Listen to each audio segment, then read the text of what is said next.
ഈശോ പറഞ്ഞു, പിതാവേ, അവരോട് ക്ഷമിക്കണമേ, അവർ ചെയ്യുന്നത് എന്തെന്ന് അവർ അറിയുന്നില്ല.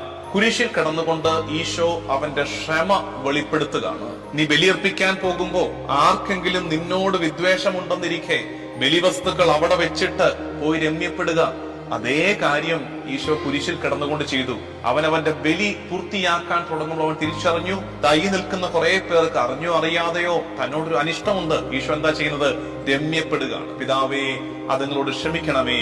രണ്ടാമത്തത്, സത്യമായി ഞാൻ നിന്നോട് പറയുന്നു, നീ ഇന്ന് എന്നോടുകൂടെ പർദീസായിലായിരിക്കും. ഈശോ കുരിശിൽ കിടന്നുകൊണ്ട് പർദീസായുടെ വാതിൽ മനുഷ്യകുലത്തിനായി തുറക്കുകയാണ്. മൂന്നാമത്തത്, അമ്മയോട് പറയുന്നു, സ്ത്രീയെ, ഇതാ നിന്റെ മകൻ. അനന്തരം അവൻ ആ ശിഷ്യനോട് പറഞ്ഞു, ഇതാ നിന്റെ അമ്മ. ഇപ്പൊ സ്ത്രീയെ, ഇതാ നിന്റെ മകൻ എന്ന് പറഞ്ഞ് ഈ ശിഷ്യഗണത്തെ, സഭയെ മറിയത്തിന് ഭരമേൽപ്പിക്കുന്നു.